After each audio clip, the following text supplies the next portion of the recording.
കുറച്ചധികം ദിവസത്തെ ഇടവേളയ്ക്ക് ശേഷം ഇന്ന് മുതൽ വീണ്ടും വരയ്ക്കാൻ വിചാരിക്കുകയാണ്. എന്താകുന്നൊന്നും അറിയില്ല. സമയം കിട്ടിയാൽ വരയ്ക്കും.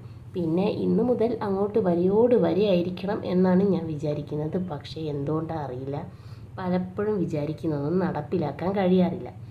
കുറച്ച് ദിവസത്തെ ഇടവേളയല്ലേ, അപ്പോൾ ഇന്ന് തുടങ്ങുന്നതിന് ഒരു ശ്രീകൃഷ്ണൻ്റെ ഫോട്ടോ ആയിക്കോട്ടെ എന്ന് വിചാരിച്ചു. ശ്രീകൃഷ്ണൻ്റെ ചിത്രം.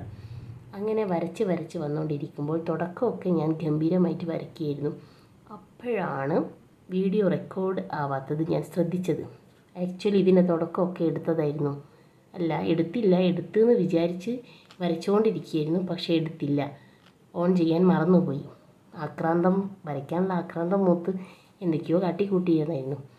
പിന്നെ ഇതപ്പോൾ ഇങ്ങനെയൊക്കെ വരച്ച് ഒരു ഉറക്കം വരുന്നുണ്ട്. എന്നിരുന്നാൽ കൂടി വര കംപ്ലീറ്റ് ആക്കണമല്ലോ, അതിന് വേണ്ടിയുള്ള തത്രപ്പാടിലാണ്. ഇനി ഇവിടുന്ന് അങ്ങോട്ട് വരയ്ക്കണം എന്നൊക്കെ ആഗ്രഹമുണ്ട്. എന്തോ അതാണല്ലോ നമ്മുടെ ബ്ലഡ്. നടക്കുമെന്നൊന്നും അറിയില്ല. പിന്നെ കിട്ടുന്ന ഇടവേളകൾ ആനന്ദകരമാക്കാൻ നമ്മുടെ കയ്യിലുള്ള ചെറിയ ചെറിയ പൊടിക്കൈകൾ നമ്മൾ ഇടണമല്ലോ, അതാണല്ലോ ജീവിതം. പിന്നെ ഈ ഒരു ചിത്രം കാണുന്ന സമയത്ത് അല്ലെങ്കിൽ വരയ്ക്കുന്ന സമയത്ത് എൻ്റെ മനസ്സിൽ വരുന്നൊരു ഗാനമുണ്ട്. ഒരു 2 വരി ആലപിച്ചാലോ? ശരിയാവുമോ എന്നൊന്നും അറിയില്ല. എന്നിരുന്നാൽ കൂടി ഞാൻ ആലപിക്കാൻ പോവുകയാണ്. ആ കടുങ്കൈ കൊണ്ട് ഞാൻ ചെയ്യാമെന്ന് വിചാരിച്ചു. വൃന്ദാവന നീ കുഞ്ചങ്ങളില്ലാതെ നീ ചന്ദനം പോൽ മാറിലണിയുന്നു. വൃന്ദാവന നീ കുഞ്ചങ്ങളില്ലാതെ നീ ചന്ദനം പോൽ മാറിലണിയുന്നു. നിന്റെ മന്ദസ്മിതത്തിൽ ഞാൻ കുളിരുന്നു. പറയരുതേ രാധയറിയരുതേ, ഇത് ഗുരുവായൂരപ്പ രഹസ്യം. എൻ്റെ ഈ പാട്ടൊന്ന് റേറ്റിംഗ് ചെയ്യണം കേട്ടോ. നന്നായിട്ടുണ്ടെങ്കിൽ നന്നായി എന്ന് പറയണം. ഇത് കേട്ടിട്ടുള്ളവർ ഒരിക്കലും നന്നായി എന്ന് പറയാൻ സാധ്യതയില്ല. പിന്നെ ഇതും എനിക്ക് വശമില്ലാത്ത പരിപാടിയാണ്. ഞാൻ പാട്ടൊന്നും പഠിച്ചിട്ടില്ല.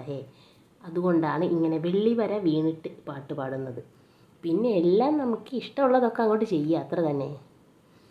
ആരെങ്കിലും ഇപ്പോൾ എന്തെങ്കിലും പഠിച്ചിട്ടാണോ ഇങ്ങോട്ട് ഭൂമിയിൽ നിന്ന് ഇങ്ങോട്ട് വരുന്നത്?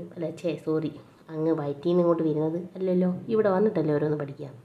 ഇത് പഠിക്കാൻ പൈസയുള്ളവൻ പഠിക്കും, അല്ലാത്തവൻ എന്താക്കാനാ, ഇങ്ങനെയൊക്കെ അങ്ങോട്ട് പോകും. നമുക്ക് ശിക്ഷണം കിട്ടേണ്ട സമയത്ത് ശിക്ഷണം കിട്ടണം, അത് അത്യാവശ്യം തന്നെയാണ്. നമുക്ക് ആ ഒരു സാഹചര്യം ഇല്ലാത്തത് കൊണ്ട് എനിക്ക് പാട്ടൊക്കെ പഠിക്കാൻ ആഗ്രഹം ഉണ്ടായിരുന്നത് കൂടി ഞാൻ പാട്ടൊന്നും പഠിക്കാനുള്ളൊരു കപ്പാസിറ്റി അന്ന് എൻ്റെ ഫാമിലിക്കില്ലായിരുന്നു. അത്ര വിചാരിച്ചാൽ മതി. പിന്നെ ഞാനിങ്ങനെയൊക്കെ തട്ടിക്കൂട്ടുന്നത് കൊണ്ട് എനിക്കൊരു സമാധാനം. പിന്നെ എൻ്റെ പാട്ട് എങ്ങനെ ഉണ്ടായിരുന്നത് ഇത് റീൽ കണ്ടിട്ടുണ്ടേ ആളുകളൊന്ന് പറയുക കേട്ടോ.